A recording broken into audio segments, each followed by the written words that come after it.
वो मेरे साथ भला ऐसा कैसे कर सकते हैं? आखिर मैंने ऐसा क्या किया था जो मेरे साथ ऐसा हो गया? उन्होंने ये तस्वीर भेजी है। प्रीति के फोन पर एक तस्वीर आई थी जिसे देखकर वो बहुत ज्यादा रो रही थी और निधि को कुछ समझ नहीं आ रहा था। और जब वो तस्वीर देखती है तो उसके पांव तले भी जमीन खिसक जाती है। ऐसा कैसे हो सकता है भैया? हमारे साथ ऐसा कैसे कर सकते हैं? मुझे तो कुछ समझ नहीं आ रहा, ये क्या हो रहा है? मुझे तो लगता है भाभी ये कोई प्रैंक है, ये हकीकत नहीं हो सकती। यही हकीकत है। उन्होंने कल रात को मैसेज किया था तो मुझे लगा शायद सिर्फ मजाक होगा, लेकिन आज उन्होंने तस्वीर भी भेज दी।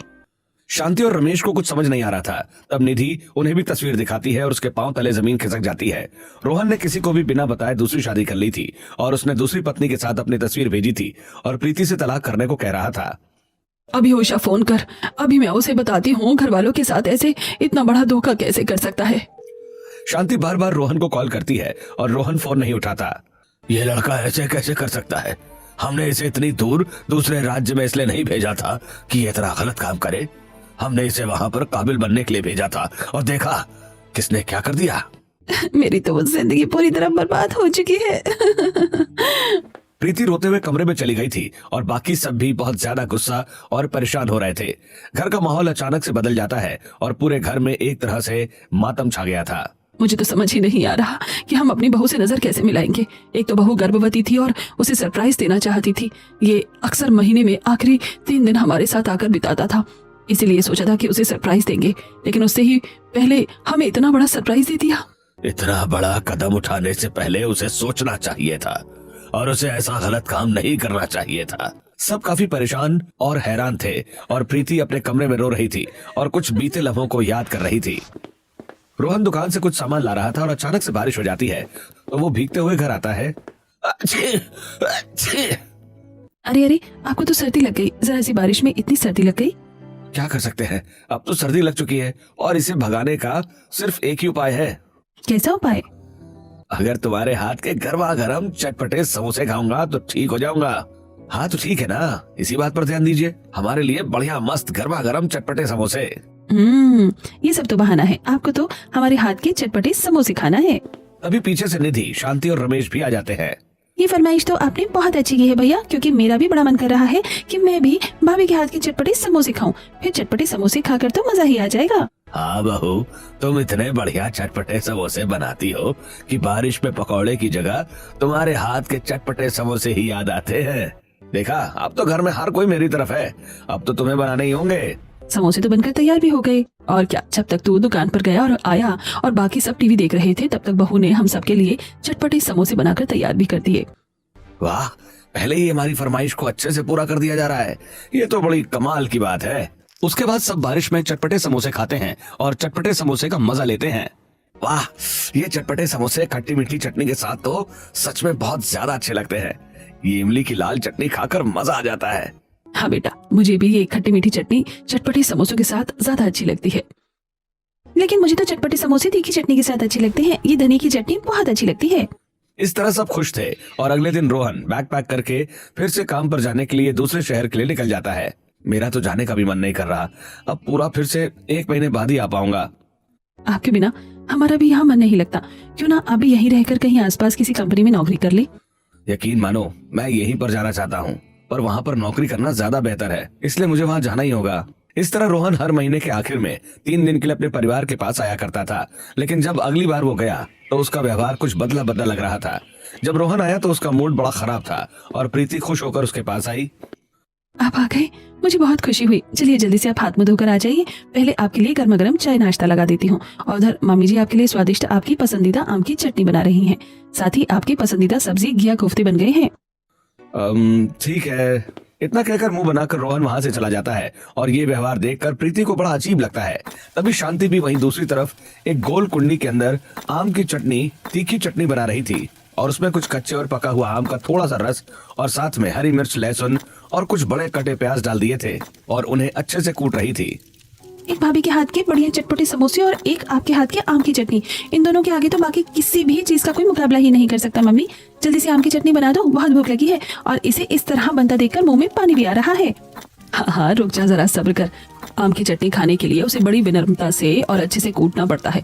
जब तक सब कुछ अच्छे से मिक्स नहीं होगा तब तक उसका कोई स्वाद भी नहीं आएगा। आज मैंने चटनी ज्यादा बारीक और पतली भी नहीं की है, थोड़ा मोटा दानेदार रखा है, तभी घिया के कोफ्ते के साथ इसे खाने का असली मजा आएगा। मुझे तो हैरानी होती है मम्मी जी कि एक ही आम की चटनी आप कितने अलग अलग तरीके से बना देती हैं। हर चीज के साथ खाने के लिए आम की चटनी का एक अलग ही कॉम्बिनेशन बन जाता है। यही तो कलाकारी होती है एक कारीगर के हाथों में बहू। इस तरह घर में खुशी का माहौल था। वो सब खाना खा रहे थे, लेकिन रोहन एक अलग ही सोच में डूबा हुआ था। क्या बात है बेटा, तुझे खाना अच्छा नहीं लग रहा है क्या, या फिर कोई और चिंता की बात है? जब से आया है गुमसुम लग रहा है। नहीं माँ, कोई बात नहीं। वहीं दूसरी तरफ शाम को बारिश होने लगती है और प्रीति घर के बाहर सामान लेने गई थी। ओहो, अब तो बारिश हो रही है। हाँ, मैं अभी इन्हें कॉल कर देती हूँ, छाता लेकर आ जाएंगे, बहुत तेज बारिश है। प्रीति रोहन को कॉल करती है। अजी सुनिए ना, जरा छाता लेकर मुझे मॉल के पास लेने आ जाइए, बहुत तेज बारिश हो रही है और घर आने तक मैं बहुत ज्यादा भीग जाऊंगी और साथ में सामान भी खराब हो सकता है। ठीक है। काफी देर इंतजार करने के बाद वहाँ पर निधि छाता लेकर आती है। चलिए भाभी। प्रीति का ध्यान जाता है कि रोहन उसे लेने नहीं आया, पर उसने इस बारे में ज्यादा नहीं सोचा था और वो घर आ जाती है और देखते हैं कि रोहन आराम से लेटकर फोन चला रहा था। इस बार उसने किसी से ज्यादा बात नहीं की थी और उसके जाने का समय हुआ। जब अगले दिन वो वापस जाने के लिए तैयार हो रहा था, तब प्रीति उसके पास आकर उसे रुमाल देती है। लीजिए रुमाल। नहीं चाहिए। इस तरह रोहन गुमसुम तरीके से वहां से चला जाता है। और पहले हमारे घर में कितनी खुशियां रहती थी।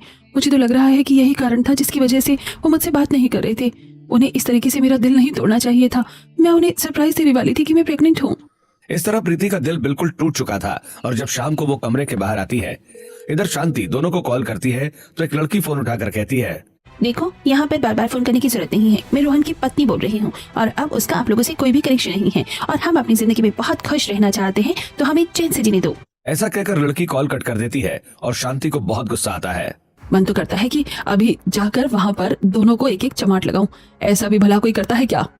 भैया इतने बदल सकते हैं, मैंने कभी सोचा भी नहीं था। मुझे तो सच में बहुत ज्यादा शर्मिंदगी की महसूस हो रही है।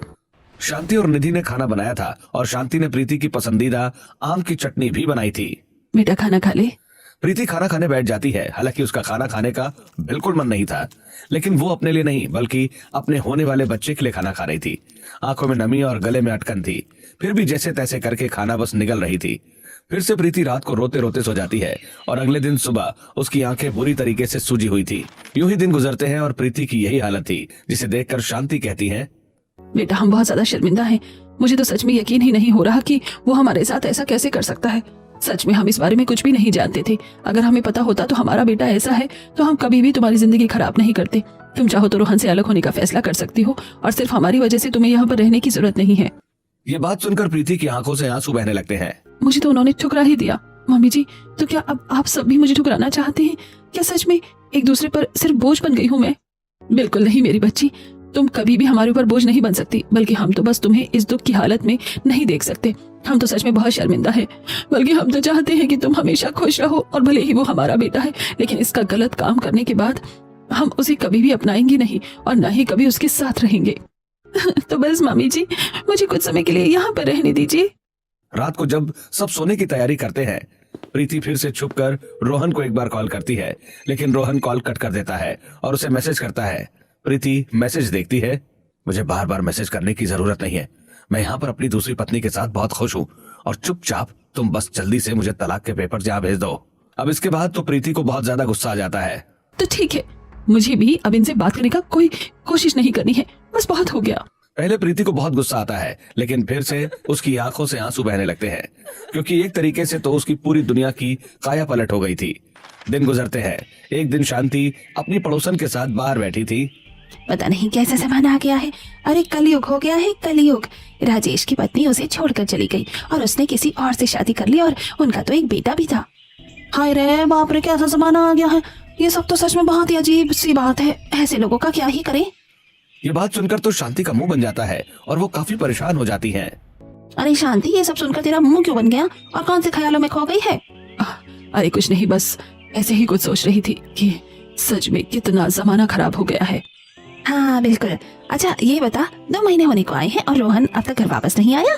क्या बात है? और आजकल तेरी बहू का चेहरा भी कुछ उखड़ा उखड़ा लगता है।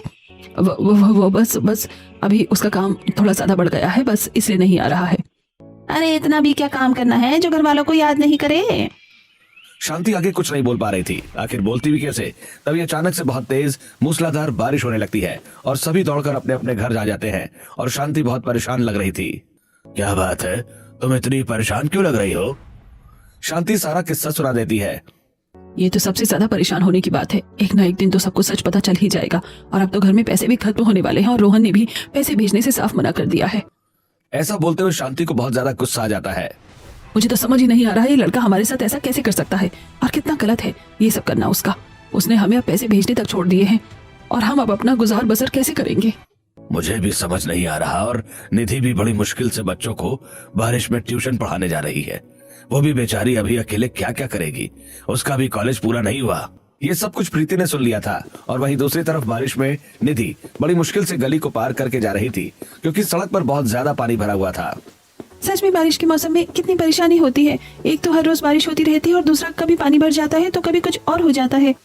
इस तरह परेशान होते हुए निधि बच्चों को ट्यूशन पढ़ाने जाती है, लेकिन फिर भी ज्यादा कुछ खास फायदा नहीं होता क्योंकि अब उनका घर खर्च चलाने में उन्हें काफी परेशानी हो रही थी। आज सबके लिए खाने में 2 रोटी और प्याज नमक है, बाकी राशन खत्म हो गया है। सब चुपचाप खाना शुरू कर देते हैं। आखिर इसके अलावा और कोई क्या ही कहता।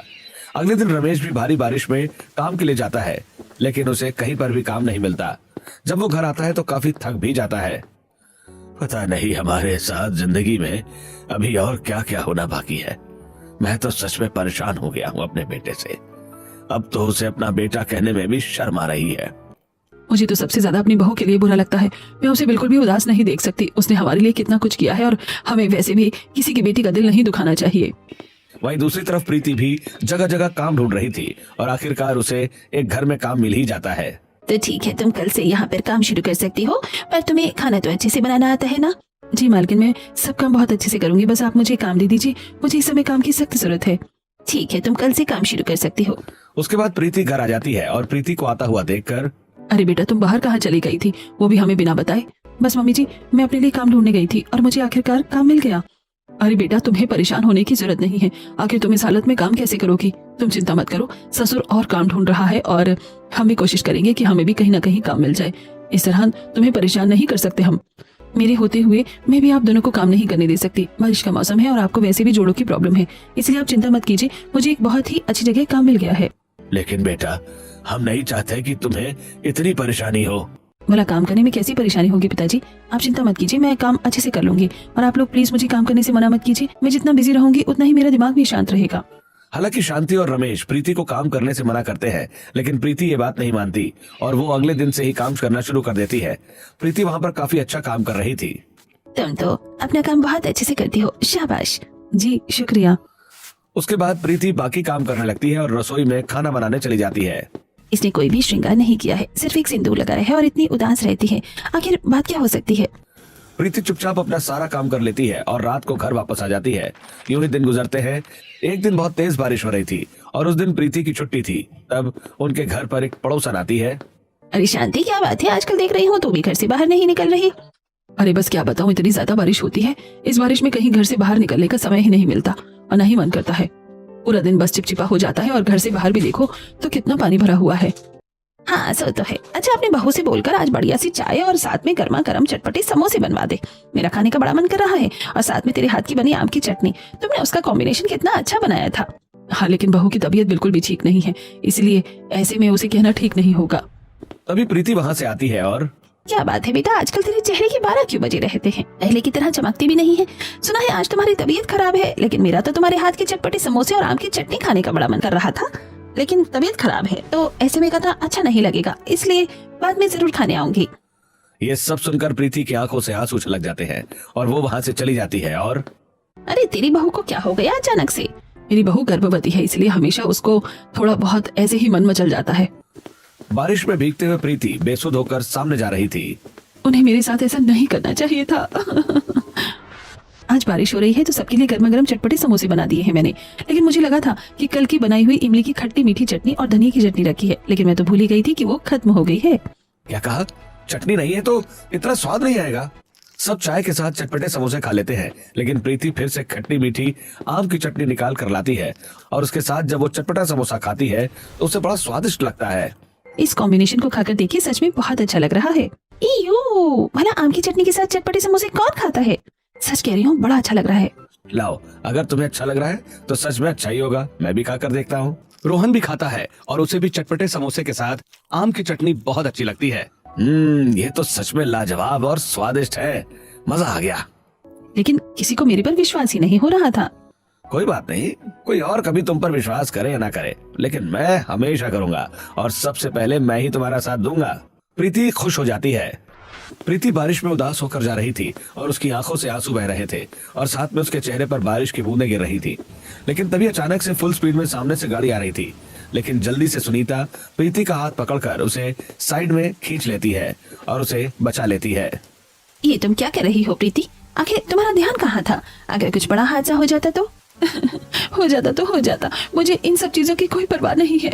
सुनीता समझ जाती है कि प्रीति बहुत ज्यादा परेशान है, इसलिए वो उसे लेकर अपने घर आ जाती है और उसके बाद प्रीति सुनीता को सारी बात बता देती है, जिसे सुनकर सुनीता को बहुत बुरा लगता है। मैं समझ सकती हूँ कि तुम्हारे ऊपर क्या बीत रहा है, लेकिन तुम्हें जरा होश में काम लेना चाहिए। इस तरीके से तुम्हारी और तुम्हारी बच्ची दोनों की जिंदगी खतरे में हो सकती है। देखो, कभी भी ऐसे इंसान के लिए अपनी सुध नहीं खोनी चाहिए जिससे तुम्हारे होने न होने से कोई फर्क नहीं पड़ता हो। थोड़ी देर बाद प्रीति घर वापस आ जाती है और इस वजह से शांति बहुत ज्यादा परेशान हो गई थी। बेटा, तुम कहाँ चली गई थी? तुम्हें पता है हम सब कितने परेशान हो गए थे।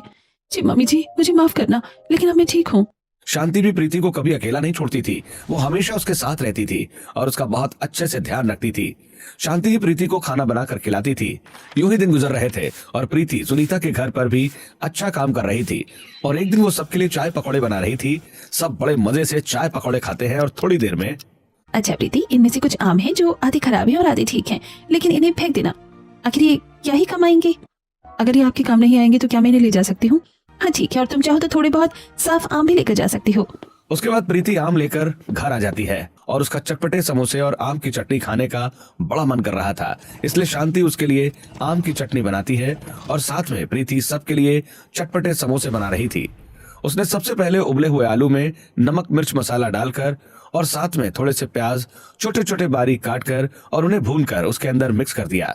साथ में उसने मसाला और हींग और बाकी सारे खड़े मसाले भी डाल दिए और उसके बाद सभी मसाले को अच्छे से मिक्स करके उसने मैदे की लोई बनाकर उसे समोसे की शेप देकर उसमें सारी फिलिंग भरकर गर्मा गर्म तेल में तल दिया।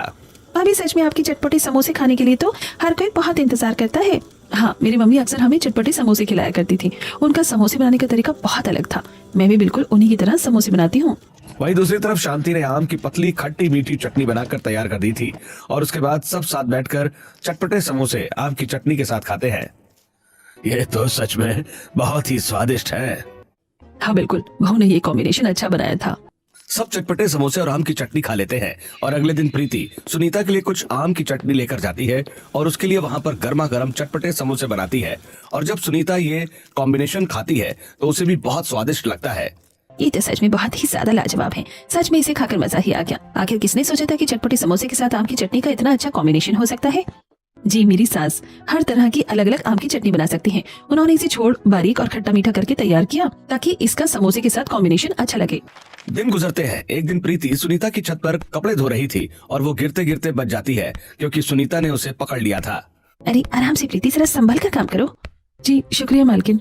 सारा काम खत्म होने के बाद सुनीता प्रीति को बुलाती है और उसे कुछ पैसे देकर कहती है, देखो, मैं तुम्हारा सारा हिसाब किताब कर दिया है और अब मैं नहीं चाहती कि तुम इस हालत में यहाँ पर और काम करो, क्योंकि अब तुम्हारी हालत के हिसाब से बहुत ज्यादा खतरनाक है ये सब।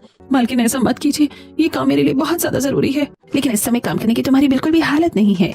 लेकिन आप तो जानते हैं कि मुझे ये काम करना ही है, वरना मेरे घर के हालात खराब हो जाएंगे। ठीक है, लेकिन तुमसे खाना बनाने का काम करोगी, उससे ज्यादा घर की साफ सफाई करने का क्या तुम काम नहीं करोगी? और मेरे हिसाब से तुम्हें अपने पति से भी जल्दी ही तलाक ले लेना चाहिए, क्योंकि कल को वो बच्चे की कस्टडी का हकदार हो सकता है। अब काम कम हो गया था तो पगार भी कम हो गई थी। अब इस बारे में बात करने के लिए प्रीति आज कुछ महीने बाद रोहन को कॉल करती है, लेकिन रोहन फिर से कॉल नहीं उठा रहा था और वो बस मैसेज ही करता है। ये बात देखकर निधि थोड़ा सोच विचार में चली जाती है। ऐसा कैसे हो सकता है कि भैया हमसे बात करने को ही तैयार नहीं है? आखिर ऐसी क्या वजह है जो वो हमसे फोन पर बात नहीं कर रहे हैं और सिर्फ मैसेज कर रहे हैं? मुझे तो दाल में कुछ काला लग रहा है भाभी। आपको पता है ना, मैं डॉक्यूमेंट्री देखती हूँ तो उसके हिसाब से ये सच में बिल्कुल भी अच्छा संकेत नहीं है। हाँ, मैं भी अभी उनसे मैसेज पर बात करती हूँ। प्रीति रोहन को मैसेज करती है और रोहन का मैसेज आता है, ठीक है, तुम मुझे डाइवोर्स पेपर भेज देना और मैं तुमसे कॉल पर बात नहीं कर सकता। ये सब प्रीति को बहुत अजीब लगता है। सच में ये काफी अजीब है। दिन गुजरते हैं और एक दिन निधि ने जब किसी अननोन नंबर से रोहन को बार बार कॉल किया तो किसी और लड़के ने कॉल उठाया था। अरे रोहन, तुम फोन क्यों नहीं उठा रहे?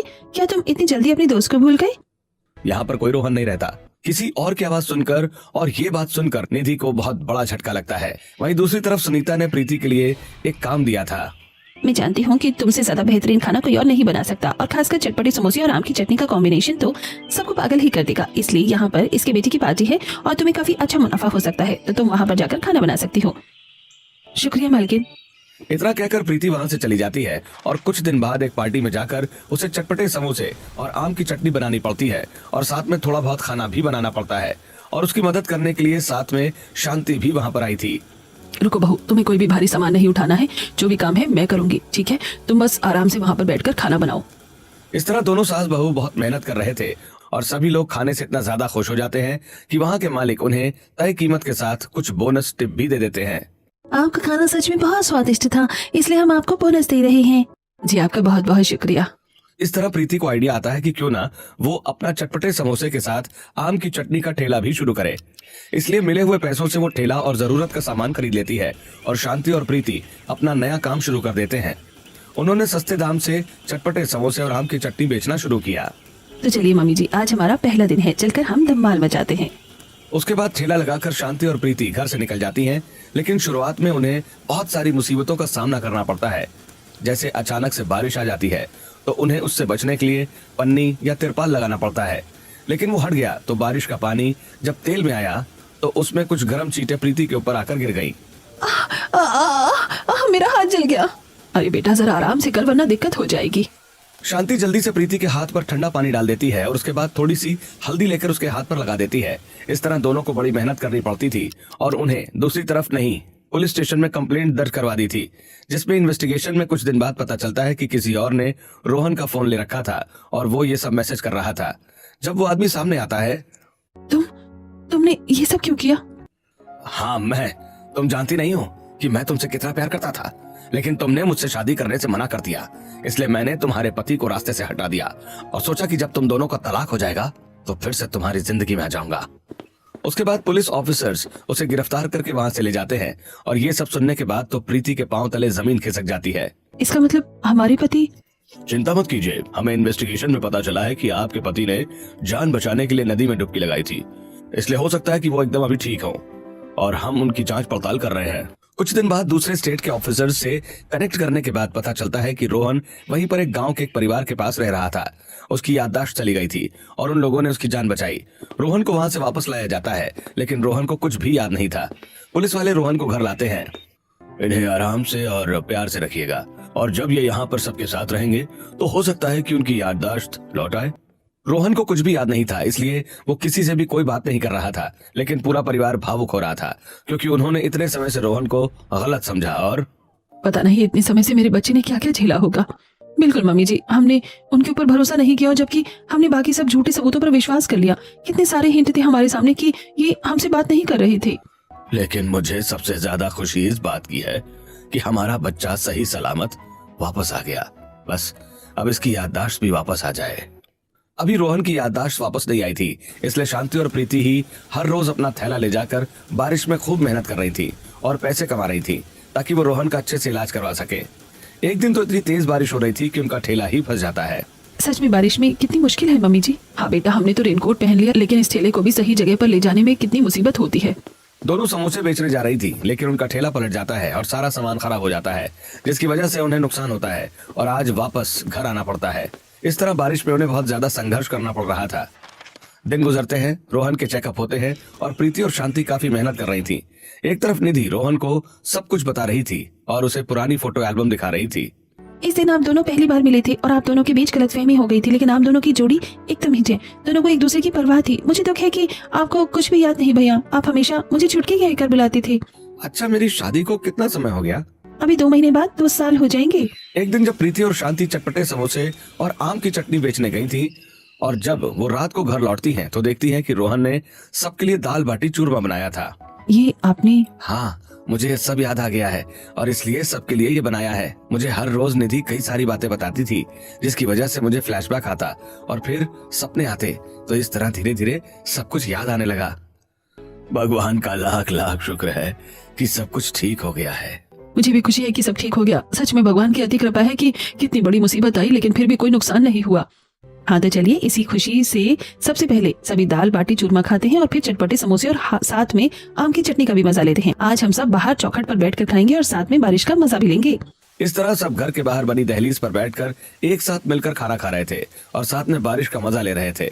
बहुत दिनों बाद परिवार में फिर से खुशियां लौटी थी। यूं ही दिन गुजरते हैं। आज रोहन इंटरव्यू देने के लिए तैयार हो रहा था। All the best. अब से मैं यहीं पर काम करूंगा और मुझे माफ करना कि मैंने पहले तुम्हारी बात नहीं मानी। अगर मैं पहले ही यहाँ पर जाने लगता तो क्या पता ये मुसीबत ही नहीं आती। ऐसा नहीं है कि किसी भी चीज में हमारा हाथ नहीं होता और हमारा बस बिल्कुल भी नहीं चल सकता। जब भी कोई चीज होनी होती है तो इससे ये फर्क नहीं पड़ता कि वो व्यक्ति कितना दूर और कितना पास है। इसलिए जो बीत गया सो बीत गया, उसे हमें भूल जाना चाहिए और अब अच्छे से अपनी जिंदगी को जीना चाहिए। ठीक है, अब मैं फिर से अपना काम शुरू कर रहा हूँ तो तुम्हें अब ज्यादा काम करने की जरूरत नहीं। सभी को हमारे हाथ के चटपटे समोसे और आम की चटनी अच्छी लगती है, इसलिए ये काम तो मैं करना चाहती हूँ। रोहन अपने काम पर चला जाता है और प्रीति और शांति अपने काम पर। अरे आपने आज पूरे 3 दिन बाद अपना ठेला लगाया है। बारिश में तो मुझे सबसे ज्यादा याद आपके चटपटे समोसे आम की चटनी ही आ रही थी। मुझे कुछ जरूरी काम आ गया लेकिन चिंता मत कीजिए, आपसे हम अपना ठेला रोज लगाएंगे। बिल्कुल लगाना चाहिए। हम सब ग्राहक बड़ी बेसब्री से इंतजार कर रही थी क्योंकि आपके हाथ में जो जादू है वो कहीं और नहीं है। इस तरह फाइनली सब ठीक हो जाता है और प्रीति और शांति दोनों सास बहू मिलकर अपना चटपटे समोसे और आम की चटनी का काम साथ मिलकर करती है।